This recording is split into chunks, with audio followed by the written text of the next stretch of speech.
Nós somos a Igreja Adventista Boa Semente e desejamos que a paz do Senhor Jesus Cristo esteja com você.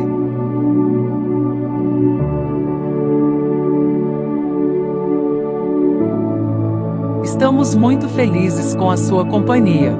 Aproveite para se inscrever em nosso canal, ativar o sininho para sempre ser avisado sobre novos conteúdos referente à nossa escola bíblica presencial, que acontece todos os sábados, às 9 horas da manhã. Estamos esperando por você.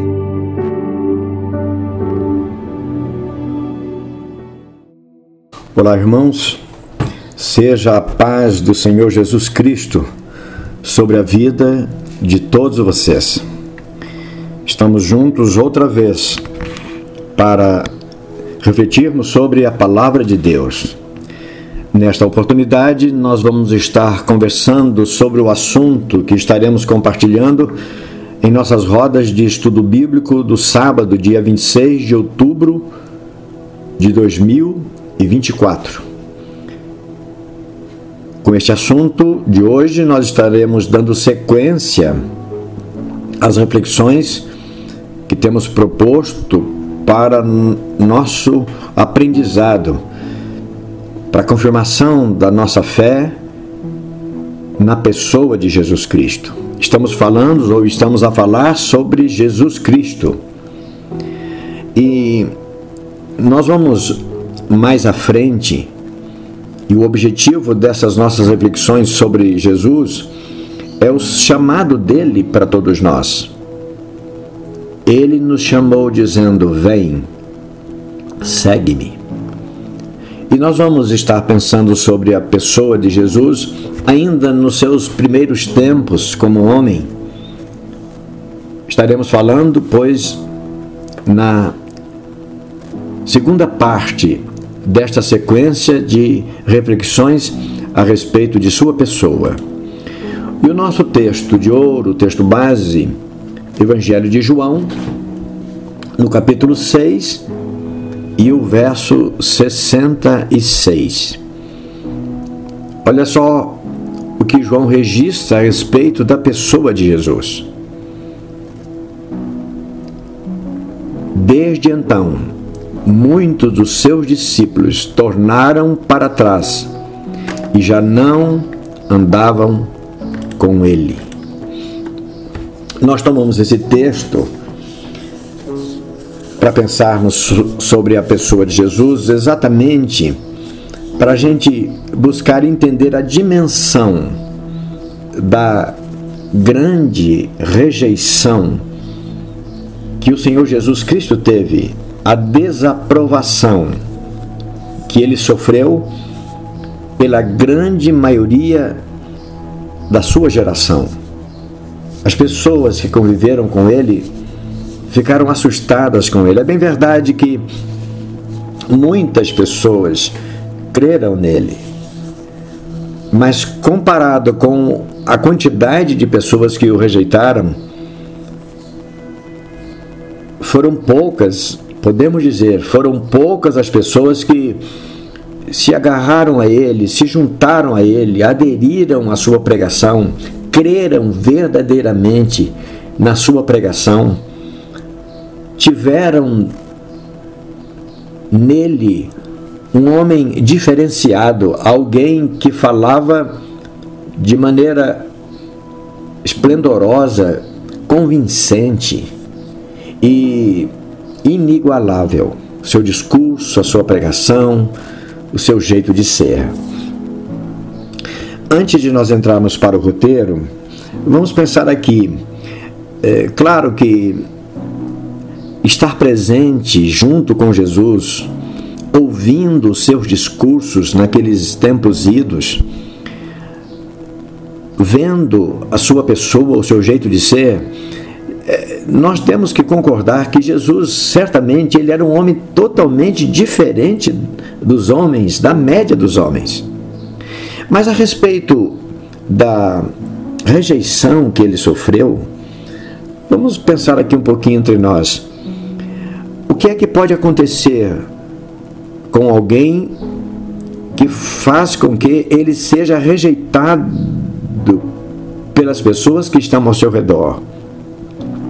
Ora, se alguém fala alguma coisa muito extravagante, muito diferente daquilo que a gente tem o costume de ouvir e ver, e ele fala aquilo e os seus feitos, aquilo que lhe cerca, aquilo que acontece como consequência dos seus feitos e da sua fala, contradiz a sua pregação, contradiz, não confirma aquilo que a pessoa fala, então, com razão, nós vamos desconfiar dessa pessoa e não vamos dar crédito a ela. Mas, ao que nós percebemos, quando lemos os evangelhos, nós percebemos que nenhuma das palavras de Jesus deixaram de se confirmar pelos seus atos. E os seus atos foram atos que validavam muito claramente que ele não era um homem qualquer. Um homem comum não fazia o que ele fazia. É bem verdade, a pregação era exótica. Alguém chegar para nós e dizer eu sou filho de Deus é uma pregação exótica. Até porque nós devemos entender que ao longo de toda a caminhada do povo de Deus, sempre teve falsos pregadores dizendo coisas e afirmando que estavam a dizer em nome de Deus.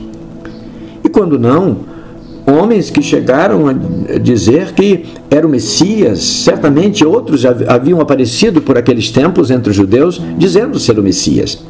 Mas não deu em nada, eles tiveram a sua vida totalmente destroçada, desmascarada pelos acontecimentos subsequentes. Não se confirmou nada daquilo que eles anunciavam. E o próprio Jesus vai dizer que de pessoas enganadoras, as próprias Escrituras, lá desde os tempos de Moisés, Moisés vai dizer, olha, tome cuidado quando alguém fala em nome de Deus. Vocês devem aferir as palavras daqueles que se dizem profetas. Porque sempre houve embusteiros, pessoas enganadoras, pessoas imitadoras, pessoas desequilibradas que se apresentam como mensageiros de Deus. Mas o fato de Jesus, o que aconteceu com Jesus, é diferente de tudo isso, porque ao que nós lemos, tudo o que Jesus falava acontecia.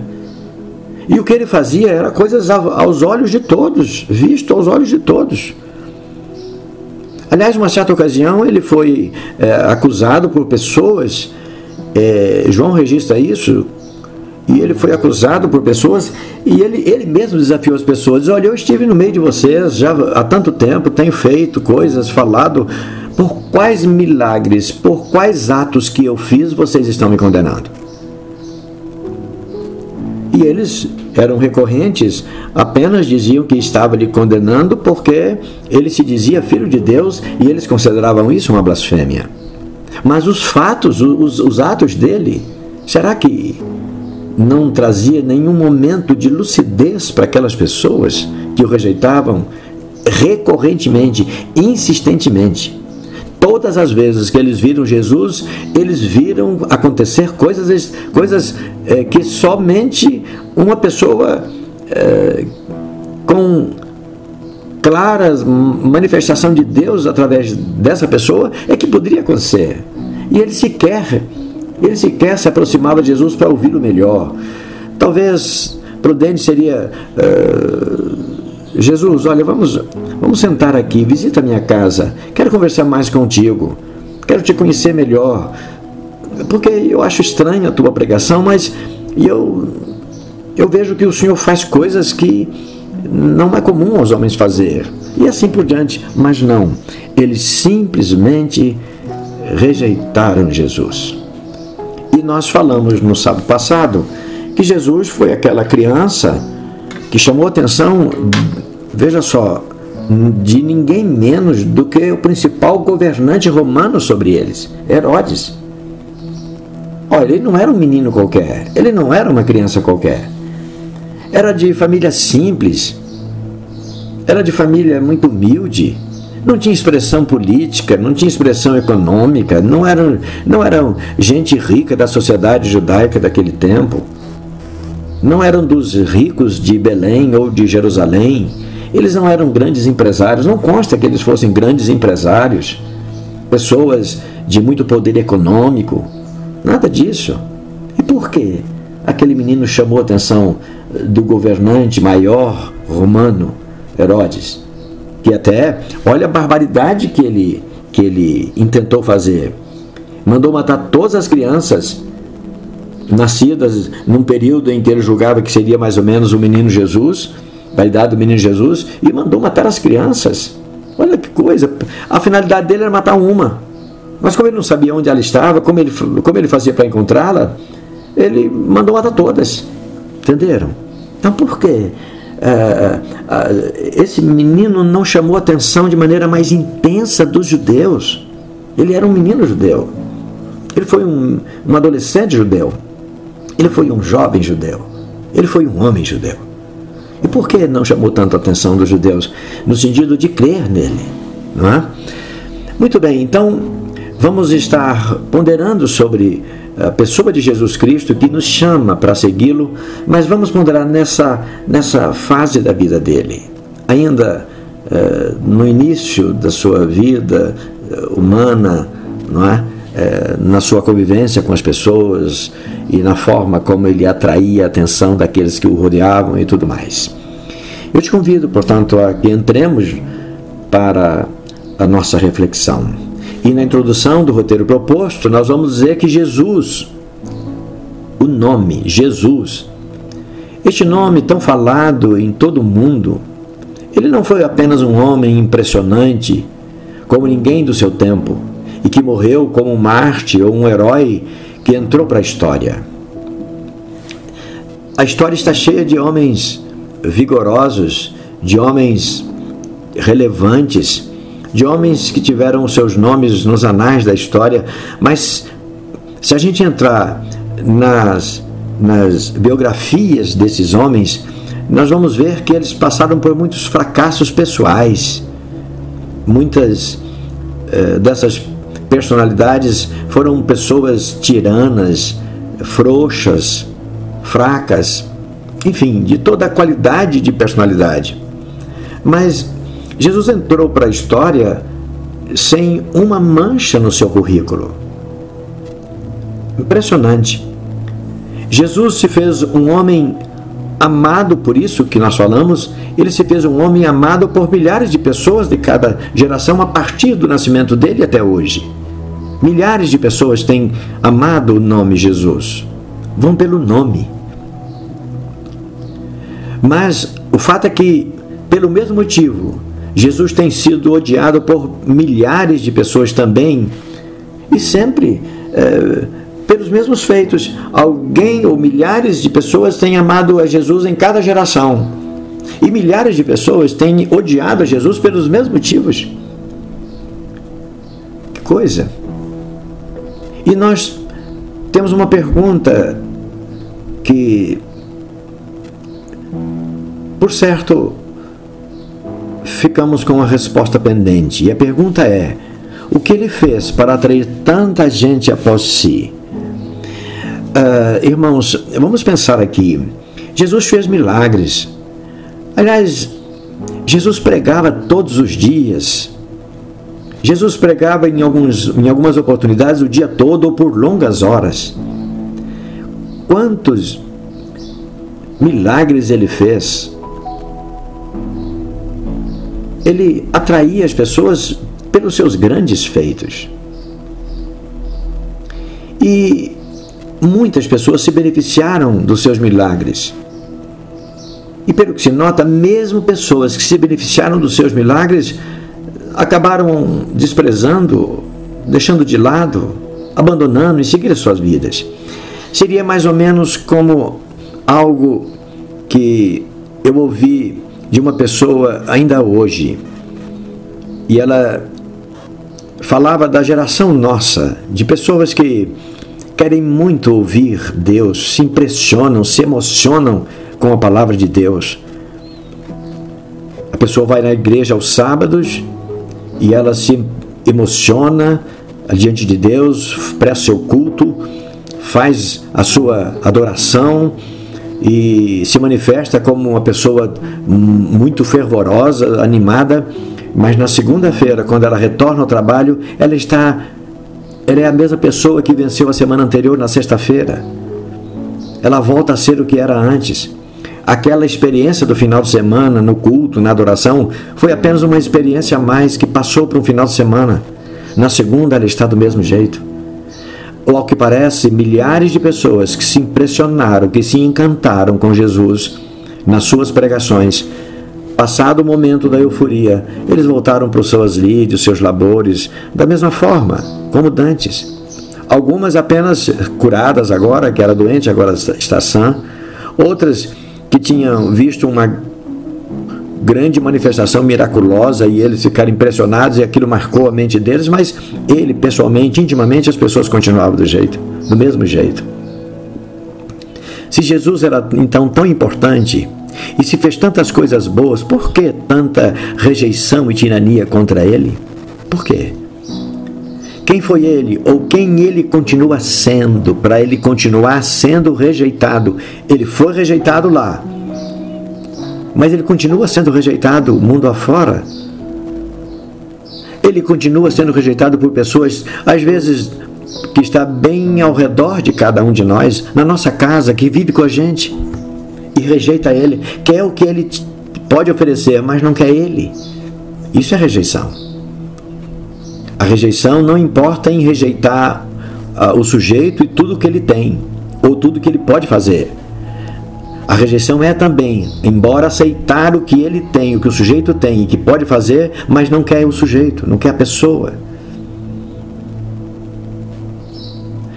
Jesus, para muitos, é apenas uma foto reproduzida com detalhes retocadas por um artista. Para muitos, Jesus é apenas aquela foto ali que enfeita e ninguém não pode mexer. Existem residências que estão lá as fotos, as imagens de Jesus até empoeirada, nem a poeira pode tocar para tirar. Mas quer a proteção que eles sabem que Jesus pode dar, quer as bênçãos que sabem que Jesus pode dar, mas não quer Jesus. E ele está a gritar nos nossos ouvidos e corações: vem, segue-me. Mas ainda pensando sobre Jesus, ele também não é uma imagem desfigurada de um agonizante irreversível pendurado em uma cruz. Muitos colocam lá ele, um crucifixo, um corpinho ali nesse crucifixo, representando Jesus, e para muitos Jesus não passa daquele corpo agonizante, sangrando ali na cruz ao relento. Jesus falava para multidões, e ele continua falando através de pessoas para multidões. Mas, por vezes, ele era abraçado por pouco, como continua sendo. As pessoas querem o que Jesus tem para oferecer, mas não quer Jesus. A gente cita João capítulo 8, versos 10 e 11, aquele episódio, o ápice daquele episódio em que os judeus trouxeram uma mulher apanhada, flagrada num ato de adultério, e eles trouxeram a mulher porque, segundo constava, ela devia ser apedrejada, e eles queriam ouvir Jesus a respeito, mas na verdade eles não queriam saber a opinião de Jesus. Eles queriam ver alguma coisa que pudesse ser uma emboscada, ser uma armação contra Jesus, flagrar Jesus em alguma contradição. E talvez, eu não sei quantos homens estavam, mas talvez Jesus estivesse ali com uma multidão, muitos ao redor dele. E Jesus diz: olha, quem tiver sem pecado, atire a primeira pedra. A sabedoria de Jesus, ela realmente tem que ser apedrejada. É como se ele dissesse: vocês têm razão, na lei manda que seja apedrejada. Agora, conhecendo o coração deles, está dizendo: então vocês que querem fazer justiça segundo a palavra do Senhor, segundo a lei de Deus, então entre vocês que tiver sem pecado, atire a primeira pedra. E Jesus abaixou e parou de olhar para eles. E endireitando-se, quer dizer, ele se ergueu, e ele não viu ninguém mais ali ao redor dele, e nem os acusadores da mulher, estava somente ele e a mulher. E ele perguntou para ela: cadê os teus acusadores? Você não foi apedrejada? Ela diz: não, ninguém me condenou. E ele disse: eu também não te condeno, vai e não peques mais. Isto é fantástico. Era motivo para as pessoas perceberem que ele era alguém que merecia a atenção deles. Mas é assim, eles o rejeitaram como o rejeitado tem pessoas aos milhares também ao redor de nós, na nossa geração. Na reflexão 1, a gente vai dizer que nossa natureza, nós humanos, nossa natureza tem uma grande facilidade em acolher e de rejeitar pessoas. É bem comum nos achegarmos e nos aproximarmos de pessoas e até nos apegarmos a elas com profundo carinho e admiração, sem nenhum motivo aparente. De repente, a gente conhece uma pessoa e se torna amiga dela. Uma outra realidade, e como uma outra face de uma mesma moeda, também sentimos dificuldade em estabelecer relação de convivência, amizade com determinadas pessoas, e igualmente sem motivo aparente. De alguém a gente se aproxima com facilidade e forma amizade. De outros, sem motivo nenhum aparente. Não é por interesse, não é por outra coisa, apenas formamos amizade com facilidade. E outras nós rejeitamos com facilidade. Também a gente encontra alguém que vai dizer: olha, não gosto do jeito daquela pessoa. Por quê? Não sei. Ou gostei muito da pessoa, por quê? Não sei, gostei. Entendeu? Nós somos ambíguos assim. Isso foi o que aconteceu com o menino nascido em Belém, Jesus. Dele se tem poucas, mas impressionantes informações que envolvem sua pessoa desde muito cedo, quando ainda era bem criança. Aliás, ele não teve tempo para viver tanto. E era ainda quase uma criança quando foi preso, julgado e morto. Um menino de 30 anos, ou menos que isso. Quantos meninos estão nas casas dos seus pais na nossa geração? Crianças. Casamento? Não, ainda não estou preparado. Jesus tinha essa idade quando assumiu o peso sobre si de todos os nossos pecados, de todos os nossos malfeitos.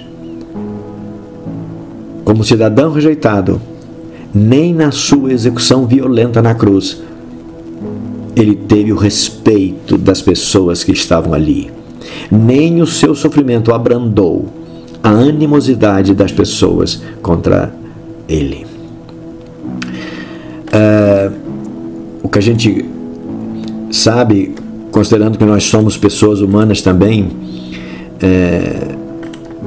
a gente pode até não ser simpático a determinadas pessoas, mas quando a gente vê as pessoas no sofrimento, agonizante no sofrimento, é comum a gente ficar muito preocupado. É comum a gente perder a noção, o equilíbrio. Alguém passa mal, desmaia. Mas ao que parece, com Jesus não foi assim. As pessoas o rejeitaram de forma aberta, mesmo no momento do seu sofrimento. E olha o que eles fizeram com Jesus depois de receber passagem livre para fazer de Jesus o que quisesse. Eles teceram uma coroa de espinhos, puseram na cabeça dele e colocaram uma cana em sua mão direita, como se tivesse de forma zombeteira ali diante de um rei, uma coroa e o cetro na sua mão. E ainda zombavam dele, afrontando, dizendo: salve, rei dos judeus, quer dizer, viva o rei dos judeus. Aliás, aquele não era momento para se comemorar, para se vangloriar, aquele não era momento para festejar. E eles festejaram, fizeram de Jesus um boneco de festejos. Mas era um homem, e não era um homem comum. Zombaram dele. Se a gente lê aqui até o verso 44, a gente vai ver Jesus ali depois é levado para ser crucificado, e ele lá na cruz, as pessoas zombavam dele lá na cruz. Passavam, ao invés de lamentarem-se, olhando aquela cena, eles viam aquilo como um espetáculo feito com um boneco de papel. Não é? E alguém até zombava dele, dizendo: você salvou outras pessoas, salva você mesmo, você diz que é filho de Deus, então agora salva-te a ti mesmo, deixe Deus vir, você disse que Deus te amava, então, não é? Todo aquele gesto zombeteiro, que coisa. E a gente às vezes pensa: não, eu não faria isso, mas eu continuo fazendo de uma outra maneira. Não estou crucificando diretamente a Jesus, mas viro as costas para Ele, questiono a sua palavra, questiono a sua autoridade, questiono a sua mensagem, rejeito abertamente, francamente, rejeito o seu chamado. Quando Ele diz: vem, segue-me, e eu dou as costas, quantos de nós dá as costas e segue, como se não dependesse dele?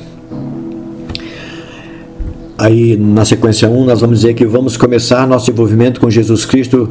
Então, pensando lá pelos lados onde ele nasceu, vamos pensar ainda, o Jesus, o homem Jesus, ele nasceu em Belém, que significa casa do pão, e era o mesmo lugar onde nasceram os seus ancestrais, Obed, Jessé e o próprio Davi. Hoje Belém está situada, só para a gente se localizar, hoje Belém está situada numa faixa de terra chamada Terras de Ninguém, nas terras que outrora pertenceram a Canaã, de Israel, a Canaã bíblica, hoje chamada faixa de Gaza, terra de ninguém. Essa faixa de terra também foi solo pisado por Jesus, ele esteve ali, ele passou por ali. O antigo povo dali pôde vê-lo em suas ruas, não sei por quanto tempo, porque ele viveu na Galileia, mas ele esteve por ali. Na Galileia, seus pais fixaram residência em uma das 3 principais cidades da região. Nós já falamos, Nazaré. Foi ali que ele cresceu e viveu até o final da sua adolescência. Quando ele já grande, seus pais desceram para Cafarnaum. E em Cafarnaum, ele viveu até os dias em que ele devia se apresentar em Jerusalém para ser preso e morto. Cafarnaum é uma cidade que fica mais ou menos 50 quilômetros de Nazaré, e é uma cidade próxima ao lago de Genezaré, o Mar da Galileia. Nós falamos sobre esse espaço no sábado passado, mas só vamos pensar aqui. O Mar da Galileia é um mar de água doce, tá? Para quem não sabe, o Mar da Galileia é uma faixa de água, de terra coberta por água, de água doce, porque é o Rio Jordão que alimenta o Mar da Galileia. A extensão é mais ou menos 19 quilômetros de comprimento, por no máximo 13 quilômetros de largura, cobre uma área de mais ou menos 167 mil metros quadrados. Muito bem, é o maior lago lá daquela região. Ele é também chamado Mar de Tiberíades e Lago de Genezaré. Tiberíades é o nome de uma cidade que ficava também às margens do Mar da Galileia. Por isso, Mar de Tiberíades, o mar que banha aquela cidade de Tiberíades. Ou Lago de Genezaré. O Lago Genezaré era um vilarejo próximo também ao lago. E o lago, por vezes, toma o nome desse lugarejo que ficava às margens dele, Genezaré, não é? Mas o Mar da Galileia, porque ele estava na região da Galileia, no norte do território de Canaã. E isso eu estou falando do Canaã dos tempos bíblicos, não é? Pois bem, e Jesus viveu ali, seus pais foram para lá, e depois de um certo tempo da vida de Jesus, já na juventude, da adolescência para a juventude, e na Galileia, como já sabemos, os pais fixaram residência ali numa das 3 principais cidades da região, que era Nazaré, e foi ali que Jesus cresceu até o final da sua adolescência. É o que a gente já está dizendo. Adulto, ele foi para Cafarnaum, que era uma das cidades importantes também daquela região, mas foi em Caná, uma outra pequena cidade da Galileia, que que o evangelista João aponta como sendo o lugar onde Jesus teria realizado seu primeiro milagre, entre muitos outros que viriam depois. Em Caná, Jesus transformou a água em vinho. Mas foi lá em Cafarnaum, nas margens do Mar da Galileia, que Jesus também chamou seus discípulos. Foi também numa alfândega ali próximo também que Jesus chama outros discípulos, como Mateus, que era coletor de impostos, e outros mais, não é? Mas a verdade é que ali em Caná, Jesus realizou o seu primeiro milagre. Ele transformou a água em vinho. É um episódio bastante conhecido das Escrituras, e ele manda encher as talhas quando avisado que o vinho havia acabado, e ele manda que depois das talhas cheias, que os que estavam a serviço no casamento, ali naquela festa que estava servindo, pegasse daquela água e servisse para as pessoas. Mas quando as pessoas, os serventes pegaram a água, na verdade era vinho, e quanto consta, era o vinho de melhor qualidade. Assim o mestre Sala foi abordado para dizer. Pois é, o fato é que o Senhor Jesus, ele começa seus feitos extraordinários.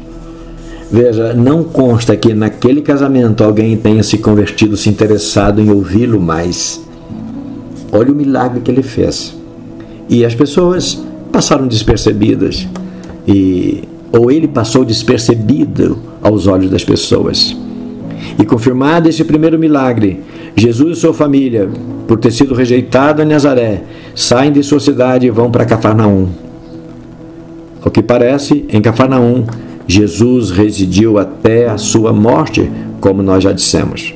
Mateus capítulo 4, no verso 13, diz assim: e deixando Nazaré, foi habitar em Cafarnaum, cidade marítima, nos confins de Zebulon e Naftali. Lembra que nós falamos sobre Isaías capítulo 9 no sábado passado? Nas terras que antes foram envelhecidas por causa da presença dos assírios, que levaram cativos os judeus daquela região e trouxeram gente estranha para aquela região. Ali eles tiveram, Zebulon e Naftali, a oportunidade de se entrevistarem com Jesus, conversarem com Jesus, ver Jesus, ouvir as suas mensagens, ver os seus milagres. Muito bem.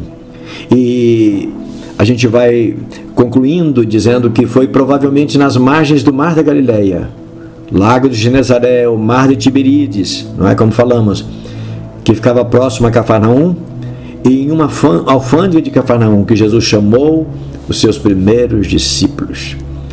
Marcos capítulo 1, versos 16 a 19, tem essa informação para nós. E andando junto ao Mar da Galileia, viu Simão, André, seu irmão, que lançavam redes ao mar, porque eram pescadores, e disse a eles: vinde após mim, e eu farei que sejais pescadores de homens. E eles, largando tudo, seguiram. E mais adiante viu outro, Tiago, João, filhos de Zebedeu. Eles estavam consertando as redes. E chamou, e eles também os deixou. E deixou os seus afazeres e passou a seguir a Jesus. Quantos de nós temos ouvido Jesus e dado atenção para a sua voz? Mas quantos milhares têm rejeitado o seu chamado? Ao que parece, seus discípulos atenderam ao chamado de Jesus sem resistência. E eu e você, atendemos o chamado de Jesus sem resistência? Ou ficamos pensando, e quantos de nós, quantos homens e mulheres têm rejeitado o chamado de Jesus? Lucas escreve no capítulo 5, versos 27 e 28, dizendo, para a gente concluir o último texto que vamos ler: e depois disso saiu e viu um publicano chamado Levi assentado na recebedoria, e disse a ele, Levi, ou Mateus, que é o mesmo personagem, segue-me. E ele se levantou deixou tudo para trás e o seguiu. Meus amados irmãos, Deus nos abençoe e nos faça ouvido abertos para ouvir o chamado de Jesus e segui-lo. Preste atenção, ao redor dos discípulos que deram atenção, milhares de outras pessoas ouviram, desfrutaram do que Jesus pôde entregar a eles, mas foram embora. Ao redor meu e ao redor de você, também milhares de pessoas, talvez na nossa própria casa, pessoas que têm se servido daquilo que Jesus tem para oferecer, mas nenhum deles quer segui-lo. Que nós possamos ter a sensibilidade de entender que Jesus era e é o Filho de Deus. Ele morreu por nós, viveu por nós, Ele ressuscitou por nossa causa, Ele voltará para nos buscar. Que possamos estar atentos a isso e desfrutar daquilo que Ele pode nos dar hoje e esperar com confiança que no futuro Ele vai garantir a todos nós a possibilidade da vida eterna. Ele nos abençoe. Amém.